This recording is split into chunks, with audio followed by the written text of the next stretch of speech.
Vendredi 23 juin 2017, mesdames et messieurs, bonsoir et bienvenue dans cette nouvelle session d'information sur Ado TV. Inauguration d'un nouveau marché à Kokotomé, c'était en présence des autorités ministérielles, communautaires et celles des commerçantes.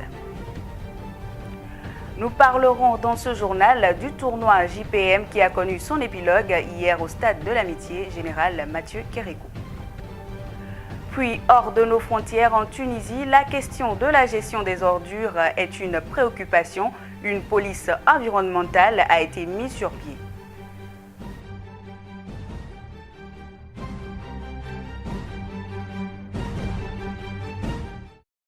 À nouveau, bonsoir. La phase 2 du Compact Millennium Challenge Account est rentrée en vigueur ce jeudi. Le projet d'environ 200 milliards de nos francs prend en compte plusieurs secteurs du développement, dont celui de l'énergie.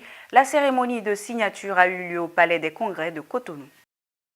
Le coordonnateur du Millennium Challenge Account Bénin a présenté le grand projet de ce Compact AC sur le développement de l'énergie électrique devant les membres du gouvernement. Nous mettons l'accent sur 4 projets. Les 4 projets que je voudrais vous présenter sont les suivants. Le projet réforme des politiques et renforcement institutionnel, le projet production d'énergie électrique, le projet distribution de l'énergie et enfin le projet de l'énergie hors réseau. Les États-Unis ont opté pour l'amélioration des conditions de vie des Béninois à travers cette assistance. Représentant le montant d'environ 229 milliards de francs CFA, auquel s'ajoute une contrepartie béninoise d'environ 17 milliards de francs CFA. Le Compact représente en soi le programme d'aide américain au développement le plus grand et plus ambitieux au Bénin. À travers ces investissements, le Compact MCC aidera le Bénin à réformer et renforcer les institutions responsables pour la fourniture d'électricité. Le deuxième Compact accompagne désormais le programme d'action du gouvernement dans sa vision de permettre une meilleure accessibilité à l'énergie électrique. L'ambition que porte ce deuxième accord de don trouve un écho particulier dans notre programme d'action du gouvernement. En effet, le deuxième programme du Bénin pour le MCC envisage de traiter les problèmes clés du sous-secteur de l'énergie électrique. C'est pour ça que résoudre les problèmes énergétiques du Bénin participe à la croissance économique et à une meilleure structuration de notre économie. À travers la signature et l'échange des paraphes entre les deux parties, le deuxième Millennium Challenge Account est mis en œuvre. Audience à la HAC, le directeur adjoint des affaires publiques de l'ambassade des États-Unis a été reçu à la Haute Autorité de l'audiovisuel. Cette visite s'inscrit dans la logique du renforcement des relations entre notre nation, le Bénin, et les États-Unis. Écoutons-le à la sortie de l'audience.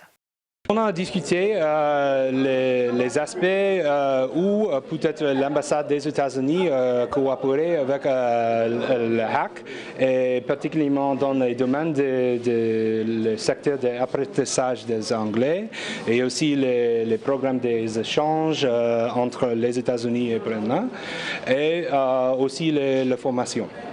Et on a discuté en général les ressources de l'ambassade. C'est inclus à notre bibliothèque qui offre les ressources en ligne et aussi dans les livres en anglais et aussi les classes, les English Club où tout le monde peut discuter en anglais et apprendre en anglais. Et toutes nos ressources dans les bibliothèques, c'est disponible gratuitement. On a discuté aussi les échanges culturels entre Bénin et aux États-Unis. On a les programmes où on a envoyé quelqu'un à 3 semaines ou 6 semaines aux États-Unis dans certains thèmes.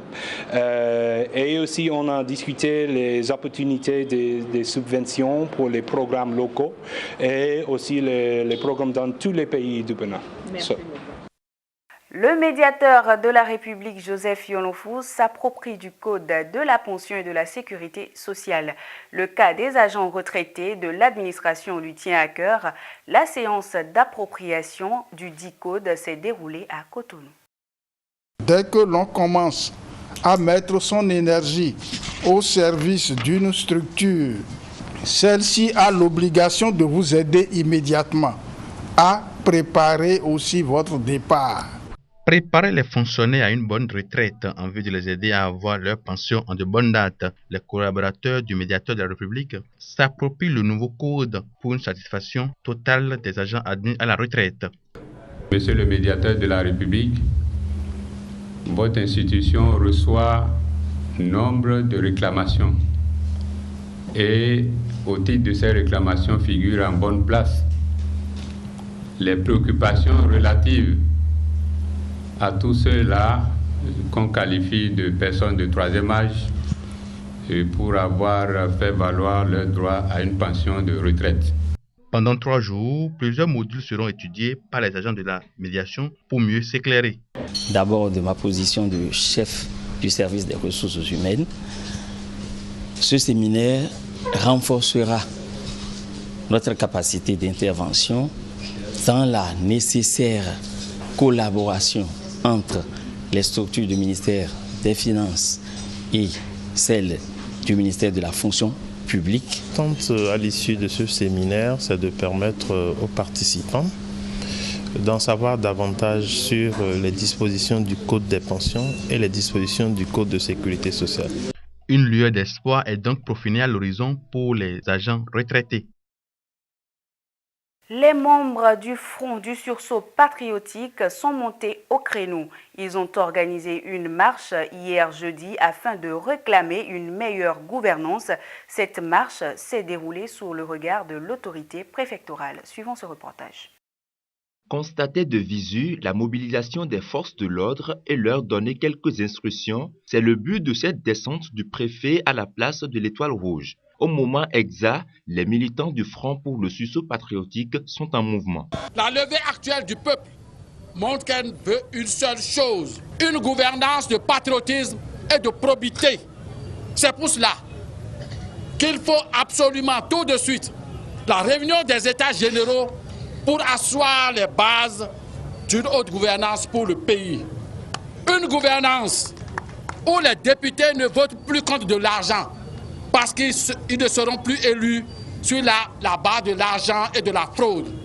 Une gouvernance où le peuple est au cœur des programmes et projets du gouvernement, au service du bien-être commun et au contrôle de leur exécution. C'est la signification actuelle de la résistance de plus enlevée du peuple, de la mobilisation actuelle, de la marche actuelle. Le Front entend revenir à l'acte si ces revendications ne sont pas prises en compte. La Société nationale des eaux du Bénin, SONEB, adhère à la certification ISO 9001-2015. La SONEB est entrée dans une nouvelle politique de fourniture et d'accès à l'eau potable. La Société nationale des eaux du Bénin, SONEB, intègre le cercle des rares sociétés d'État béninoises certifiées ISO 9001, section 2015.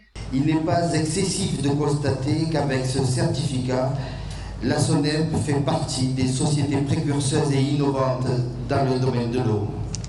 Par cette certification, la SONEB incarne la culture du résultat. Je crois que nous avons là une belle illustration des effets positifs qu'elle peut produire. Les émérites ont reconnu les efforts de la SONEB dans sa politique de fourniture et d'accès à l'eau potable. L'obtention de ce certificat officiel marque ainsi d'un sceau et d'un label international de qualité le processus de production et de distribution jusqu'à la facturation des abonnés de la SONEB. Pour Jean-Claude Oussou, le ministre de l'Énergie, de l'Eau et des Mines, la SONEB a reçu ainsi une parie de qualité, une qualité conforme aux normes ISO 9001. La direction générale de la SONEB et son personnel sont invités à maintenir le cap de l'excellence. Cette certification montre la solidité de cette entreprise et doit lui permettre de pouvoir tenir le cap par rapport à cet objectif majeur qui est de donner l'accès universel à l'eau pour tous les Béninois. Au-delà de la distinction et du mérite, le challenge pour l'accès société distributive d'eau au Bénin reste une meilleure accessibilité à l'eau potable. Rendons-nous à présent dans l'arrondissement de Godomé, plus précisément à Kokotomé, où les femmes du marché poussent enfin un ouf de soulagement. Le nouveau marché a été inauguré en présence du maire de la commune d'Abomey-Calavi et du représentant du ministère du Plan. Ce joyau a été financé par la Banque mondiale et est d'une valeur approximative d'1,5 milliard de nos francs. Ce bâtiment est financé par la Banque mondiale et la mise sur pied du projet Lagos-Abidjan. Ce marché moderne a été mis à la disposition des femmes de Kokotomé. Le coût global des travaux s'élève à 1,606,319,010 francs. La consistance des travaux, ça a concerné l'exécution de la clôture du domaine du marché, le remblai de la plateforme du marché en vue de sa hors d'eau. Nous avons en dehors de ça la réalisation de 12 hangars. On a la réalisation des voies d'accès au marché de Kokotomé. Nous avons procédé à l'éclairage solaire, à l'alimentation en eau du marché. Ce marché vient à point nommé et les commerçantes ne cachent pas leur émotion devant les autorités.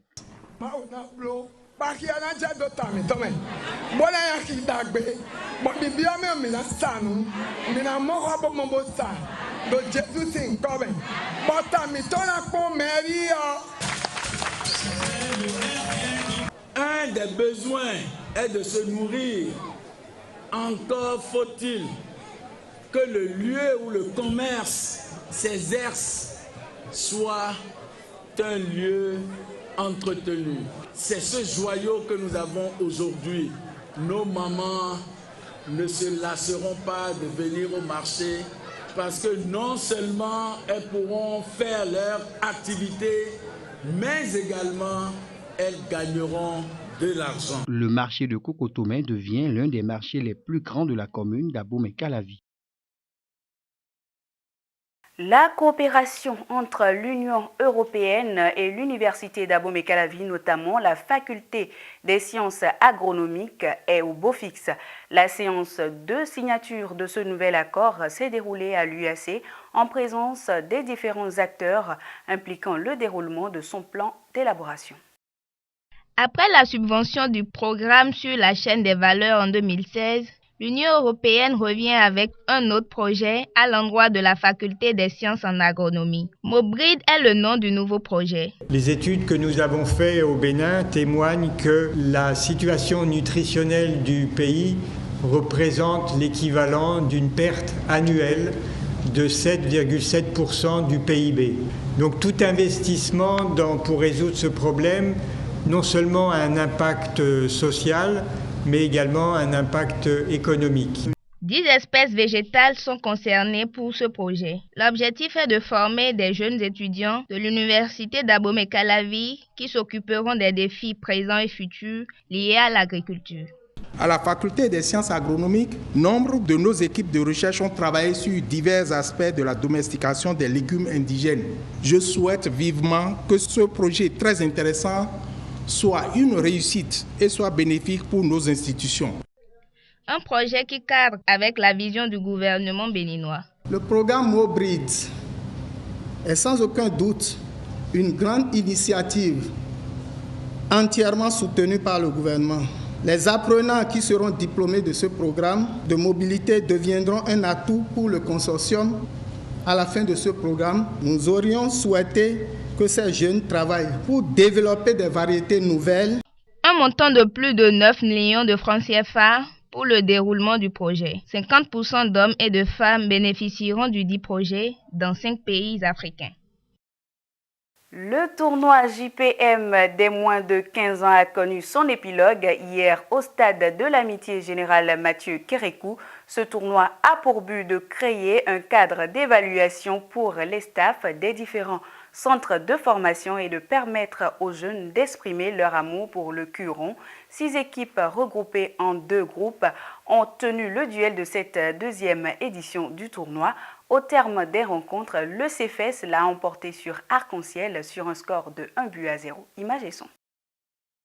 Et la portée du tournoi, comme vous le voyez déjà, c'est les vidéos, parce que pour la plupart du temps, les gamins, ils se font plaisir, ils jouent au football, mais il n'y a jamais de vidéos, de visuels pour pouvoir, un temps soit peu, revenir un peu sur leurs actions. Et vous savez, dans le monde du football aujourd'hui, le management et tout, c'est très très important d'avoir des vidéos de match. Et nous, pour cette deuxième édition du tournoi JPM U15, on a envie, même si on est descendu à U14, de montrer aux gens en France et un peu partout dans l'Europe que le football se pratique autrement également au Bénin. Ici, pour ceux qui disent qu'il n'y a jamais eu de vidéo, on va leur proposer ces vidéos et si jamais il y avait de grandes tas ou bien des garçons qui tapaient dans leurs yeux, ils vont les suivre de près.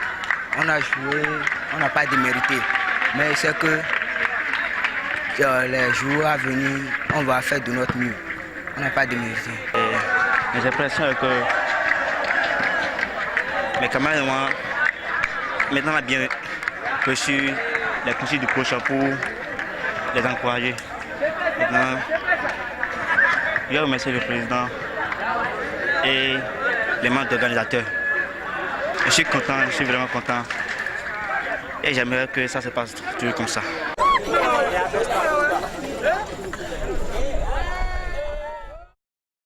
Le comité exécutif de la Fédération béninoise de football a procédé hier à la distribution de 500 ballons aux clubs qui prennent part aux championnats nationaux. C'était au siège de l'institution. Chaque club a reçu 8 ballons, soit au total 480 ballons. Les 20 restants sont prévus pour l'équipe nationale. Le chemin de la reprise des championnats nationaux se dessine ainsi. Hors de nos frontières, en Tunisie, le gouvernement lance la chasse aux poubelles car depuis la révolution, celle-ci se multiplie dans les villes. Une police environnementale a été lancée. Des uniformes neufs et des véhicules équipés de GPS. C'est le deuxième jour de patrouille de la police de l'environnement. Ils sont au total 300 agents formés pour la propreté du pays. Vous ne voyez pas que ça devient un point noir, cet endroit ? Nous, on est responsable de cet espace-là. Le reste, c'est pas nous. Commerce, habitation, grands magasins, la brigade verte se fait le tour du quartier. Pendant les 3 premiers mois, pas d'amende, mais la priorité est la sensibilisation. Ça, c'est pour les meubles et ça pour les poubelles. La municipalité s'occupe de tout gratuitement. Les gens jettent leurs mouchoirs, leurs sachets, ils jettent tout. Selon une étude, 80% des Tunisiens seraient favorables aux amendes, même si les doutes subsistent. Si vous mettez des bennes devant les maisons et que les gens mettent les poubelles par terre, d'accord, alors on peut parler. Mais avant de recevoir des leçons, il faut de l'équipement. Ici, je vais juste parler aux citoyens en attendant qu'on installe des bennes. Je ne peux pas mettre d'amende. Ces mini-décharges, c'est ce qu'on appelle points noirs. Ils sont présents à tous les coins du pays. Le ministre de l'Environnement a lancé la campagne stratégique. C'est une stratégie qui vise d'abord à créer une prise de conscience chez le citoyen, à le responsabiliser d'un côté, mais aussi à l'impliquer dans la propreté de sa ville. Si l'État fournit des efforts sans que le citoyen fasse de même, c'est que les choses ne changeront jamais. Dès juillet, la gestion des ordures évoluera avec les amendes. Donald Trump reste toujours sous pression dans l'affaire de la Russie, alors que les enquêtes se poursuivent sur les liens éventuels de son équipe de campagne avec Moscou. Le président américain a affirmé sur Twitter ne pas avoir enregistré ses conversations avec James Comey, l'ex-directeur du FBI qu'il a limogé, et il a mis ainsi fin à des semaines de spéculation. Énième rebondissement dans l'affaire Trump-Comey. Le président américain affirme via son compte Twitter ne pas avoir des enregistrements des échanges avec l'ex-directeur du FBI. Je ne sais pas s'il existe des bandes ou des enregistrements de mes conversations avec James Comey, mais je n'ai pas fait et je ne possède pas de tels enregistrements. Les spéculations autour de ces enregistrements avaient débuté avec un autre tweet, autant menaçant, 3 jours après le limogeage du directeur du FBI. James Comey ferait bien d'espérer qu'il n'existe pas d'enregistrement de nos conversations avant de commencer à faire des révélations à la presse. Depuis, James Comey a été entendu par le Sénat où il a saisi la perche lancée par Donald Trump. Pourquoi ne vous êtes-vous pas arrêté et dit « Monsieur le Président, ce n'est pas bien, je ne peux pas parler de ça ». C'est une bonne question. Peut-être que si j'étais plus fort, je l'aurais fait.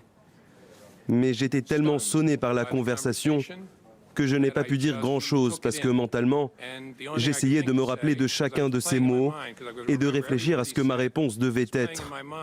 C'est pour ça que j'ai choisi mes mots avec soin. J'ai vu le tweet sur les enregistrements. J'espère bien qu'ils existent. James Comey a affirmé au mois de mai que le président lui avait demandé d'abandonner l'enquête sur les éventuels liens entre son équipe de campagne et le gouvernement russe. Si la Maison-Blanche ne détient pas les enregistrements de cette conversation, le Sénat n'aura donc pas probablement jamais le détail de ce que le président américain a dit à l'ex-directeur du FBI. C'est la fin de cette édition. Bonne fête de Ramadan à tous les musulmans et bonne suite de nos programmes sur Ado TV.